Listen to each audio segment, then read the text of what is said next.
Hello friends and welcome to another episode of the Urban Homesteading channel with Professor DIY, Mrs. DIY and Elpida.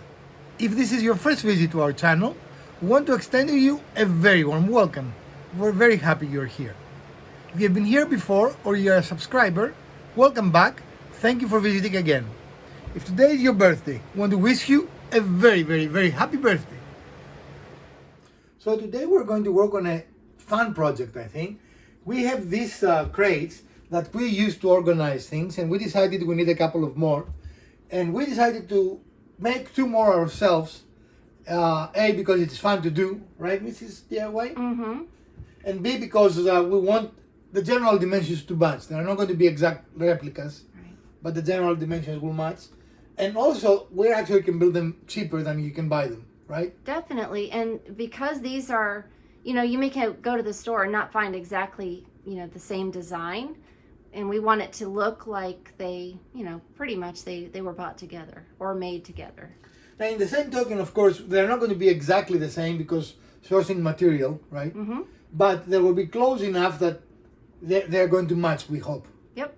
So today we're going to show you how to make this kind of crate from beginning to end with tips and tricks, as we always do in our shows. And this is a project you can do really with limited equipment, a little more equipment than before. You will need either a jigsaw or some other saw that you can cut inside the wood, right? Yep. And you won't necessarily have to use what we're going to use, but it is a very doable project. So stick around and we're going to show you everything you need to know. Pushing too hard. So as always, we have set up a stop because we need, what did we say, 26? 26 pieces. We need 26 pieces, so we need repetitive cuts. And again, here we care for all the cuts are the same length. If they're a little bit off, as long as they're all off, we really don't care. The consistently same Correct. off number. So we're going to cut a bunch of them. And when they're all cut, we're going to get right back to you.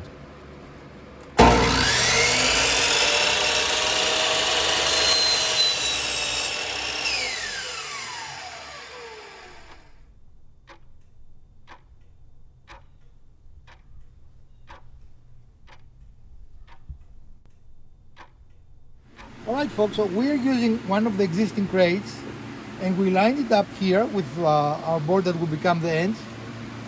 And we're going to make a couple of marks. The first one, we're going to outline the handle. Yep. We just want them to look similar.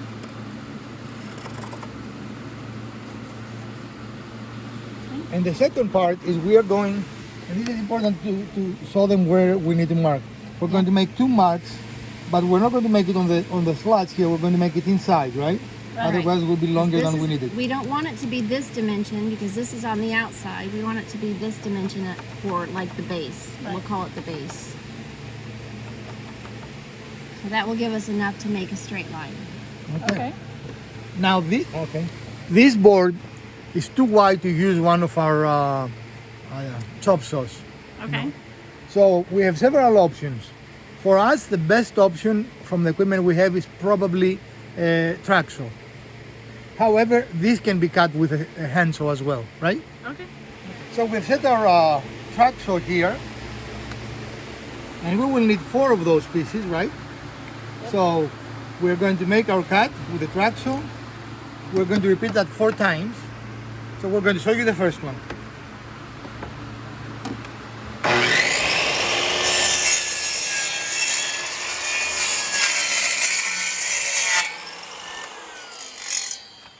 Easy peasy.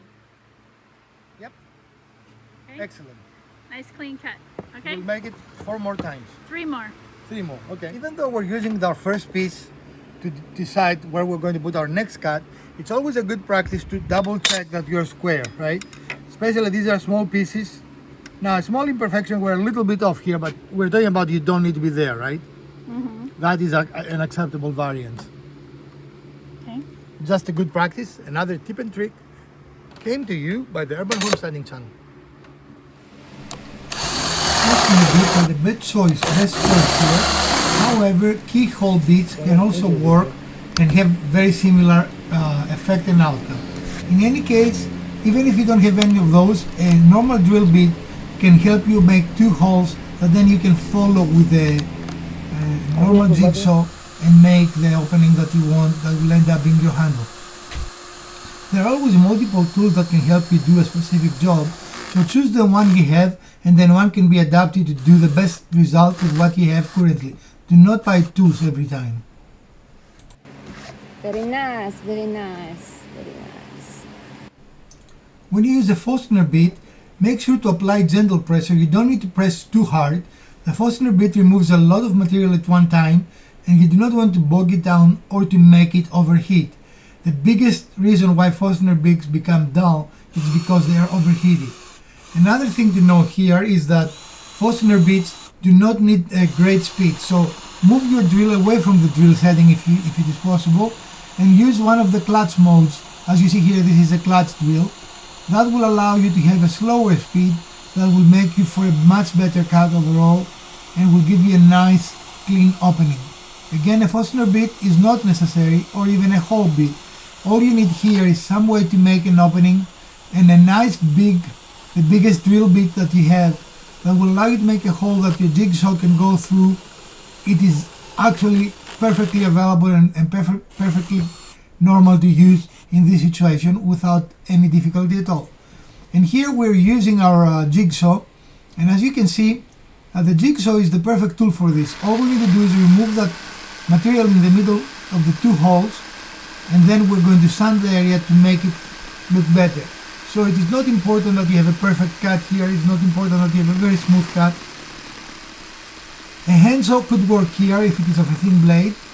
Most saws that you can use will work here, but I find out that the best tool for this specific application is actually the jigsaw, a tool that we don't use very often in this tunnel, but it's probably the best saw to have if you can only afford one saw in your workshop. This footage is real time. We have not sped it up, and as you can see, it does a very good and quick job. It is not the smoothest cut, and you can use even a better blade than we do and have a better cut, but it is not important because this specific part of the piece will be sanded to make it nice and smooth and also to round it over so it's more comfortable on your hand if you need to move it by hand. But in any case, this is not a finished cut that we require to do here. We just need to move the material out of our way so we can make, with a little sanding, a very nice handle that is comfortable to your hand and it doesn't really have sharp edges that can potentially injure you. In any case, this is the best tool for this job. As I mentioned before, the Forstner bit removes a lot of material at once, as you can clearly see here, and because of that it tends to get hot. That's why you should not run it on the higher speed if you want to keep your Forstner bits for a long time. If they overheat, they become dull and they are very hard, even if it is possible to actually sharpen them again. You can see here that we apply very little pressure and just let the bit do most of the cutting. You need to be patient. First of all, you are not going to get as tired if you put a little bit of pressure, not a lot. And secondly, your bit will last much longer because it's not going to overheat. Also, as a matter of practice, let your bit cool between cuts. Do not go from one cut to another because that will also make its lifespan much shorter than it could be otherwise. Wanted to show you here how it can exit on the other side. And you can avoid a blow-by. We really do not care much here because it's going to be sanded and the little splinters it's going to leave are going to disappear. However, you could put a piece of tape underneath and this will make it much smoother, or you can put it on top of a sacrificial piece of wood and you can drill all the way through and that will give you a perfect exit. As you can see here, our exit will not be perfect, but the final result you're going to see that it's rather smooth and we do not really have any problems with the look of or the feel of the piece. And here we're just about to come through and you're going to see in just a moment or two how the Forstner bit comes with a little bit of violence. You're going to avoid that again if you use a Forstner bit on top of a sacrificial piece. As we mentioned earlier, the best tool to make this cut and join the 2 circles we made with the Forstner bit is actually a jigsaw. The jigsaw is a light tool and makes a quick work out of this. You can see here how fast it goes. Again, this is actual time. This is not sped up in any way. And you can see how fast it goes. The key here is to choose a good woodworking blade. As long as you use the correct blade, jigsaws are very, very good tools that you can use in a variety of materials. It is now time to finish the piece, and we're going to use a power file sanding machine that makes quick work of this. Mrs. DIY is not very fond of this tool. I actually think it's a great tool. In any case, you can do that using this machine, or as you're going to see a little later, by switching into a manual machine. The manual machine takes longer, but it does produce very good results. Both options are very good in what you need to do here. So, because we have this shape hole to sand, and the power sander was taking a little bit too much off there, it was being a little more aggressive than we wanted. We took a piece of a cedar branch that we had in the shop and cut it to a nice size. About the right size for that. Yeah.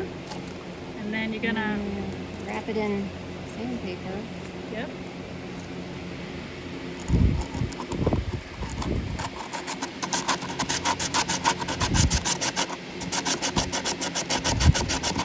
It's a very nice, easy way to sand that space. I feel like you're being perpendicular and not taking off extra that you don't want to take off. Make a very nice, clean sanding. Of course, I always prefer the power tool. Yeah, but in this instance, this is a really nice, tips and tips. Now, hand sanding takes a little bit longer, right? It does. But again, it's a matter of preference. Mrs. DIY prefer hand sanding, I prefer power tools. What do you prefer, Elpida? I think it depends on the application. In some instances, the power tools are really good. They can take off a lot of rough stuff, but there are some places where hand sanding is much more beneficial. But it's a little bowed, so I'm trying to force it. So now this is more stabilized, and we can decide how to space the others. Right? Yep, So we start by using both ends because we need them flush, right? right. And then we can, So these are flush with the end and with the side, everywhere. right. And we are working on the bottom of the cart now. Right.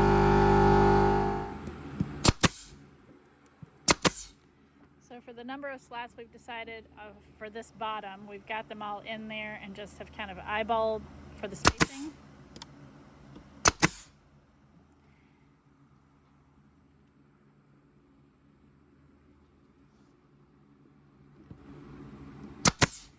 And again, just making sure they're all flush with the edge here. Remember, the idea is that those come from milk crates, that they're not supposed to look perfect or be perfect, right? So we're going to keep attaching those and then we'll move to the sides. So to keep it stable and kind of stretch it out, because the boards kind of want to angle in, we've attached the tops on both sides. And now we're just filling in the rest of the side. And for this bottom piece, it actually overlaps slightly on the other lathe piece, just to make it that square. And then we'll fill in with the rest of them. And again, just eyeballing for spacing. And we decided to go with thinner slats. And again, if you want it identical to the other, it had to be, I think, what is 2? 2 inches. 2 inches. This is 1.5. This is what we found at the store. And it is not critical, again, that they're identical. But if you want it identical, you simply need to buy different material, right? Right, and you can mill them to make them yourself if you wanted to. We just using what we found, right? As you can see, they're very, very similar on the side. The top is the one you would just build, and the bottom is the existing. And on the top and bottom, they are slightly different because we chose smaller pieces of wood, right? Mm-hmm. You can again have them identical, but you can see it is not very hard to make very, very similar pieces. Right. Now, using the same method, we're going to build the second one. Here's the final side of the second crate.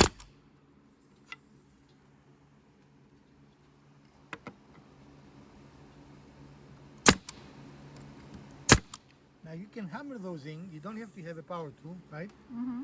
We happen to have it again because we have it. We use it, Right. but it's not necessary to complete this.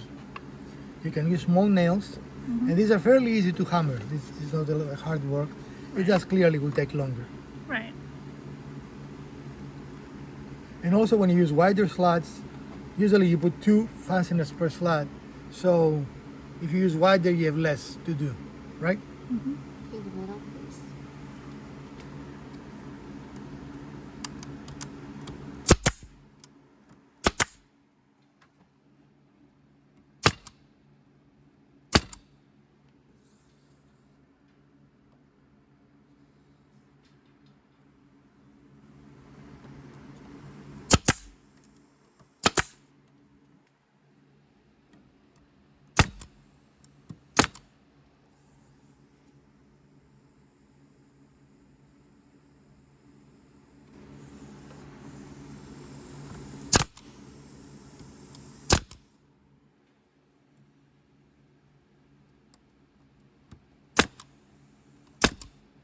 For our purposes, the overall dimensions were important, but it was not important that they're identical, right? They had to be similar dimension because we're going to group them together. Is that correct? So this is the final product, and let me get the other one. Okay. And after a little bit of sanding, they will be ready to put in place. So just for aesthetic purposes, we're taking off a little bit of the little fuzzies, as you can see in between the boards here, like a little bit there. Just gonna make it a little more smooth because these are intended to be inside your house, right? Right. This is not outside or, you know, deck furniture or anything. It's Not in the gonna shop. It'll be in your house. And you can finish them, of course. We're not going to finish them because what we have already is not Right. finished. Because it'll match that. But you can finish them, and if you put them in a child's room, you can finish them with bright colors, you know, yellows and blues and reds, and you can make them very festive. Again, here the size is the limit. Once you build them, the finishing is really up to your decor and up to your liking, I guess. Right.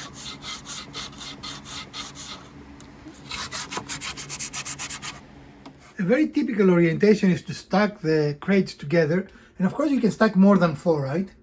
Yep. You can make a small Depending on book. your space, yeah. You can make small bookcases actually, right? Yep. And this is an orientation we're considering. In a moment or two, we'll show you another orientation we're considering. Experiment with it, find different ways to, it's not assembly, but it's to orient them. Yeah. To configure them. And you will find something you like. But as you can see, that gives us a lot of space on top of a dresser that otherwise doesn't have a lot of space, right? It allows you better organization, and for our taste, it looks very nice. In a previous home we had, I've used those and attached them to the wall, and I've made them bookcases for children's books. So there are a lot of possibilities if you use those crates. So this is a possible orientation. And as you can see, that makes a very nice presentation. It'll give you quite a lot of space to store things, right?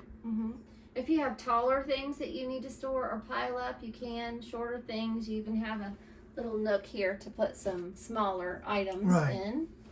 And the color will eventually match. You know, it's the same type of wood. The bottom ones we had for a long time, so that's why you see a difference in color, right? But of course you can build 4 and do the same thing.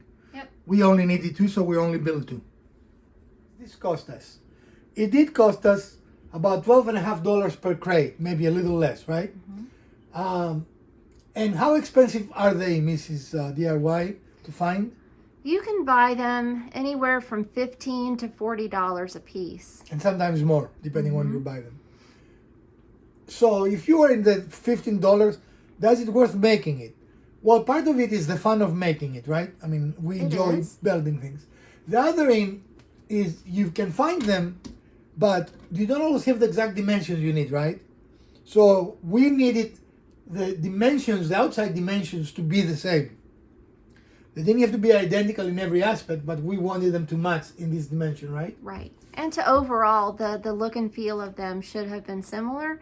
And trying to find the exact style is a little bit difficult if you already have some you want to match. Absolutely. So you're not saving a lot of money doing them yourself. You do save a little bit of money. Again, it depends when you buy them, right? I saw one listing for $48 per piece, which is substantial more expensive than 12, right? Yes. So If you enjoy it, it's a good beginner project, I think. Don't you think, Mrs. DIY? If you have a saw, you can make this happen, right? You don't need a lot of equipment, a little more than our last project. You need a saw that can allow you to make the handles, right? But other than that, we only use power equipment because we had it. Mm-hmm. That's the only right. thing. So Yep.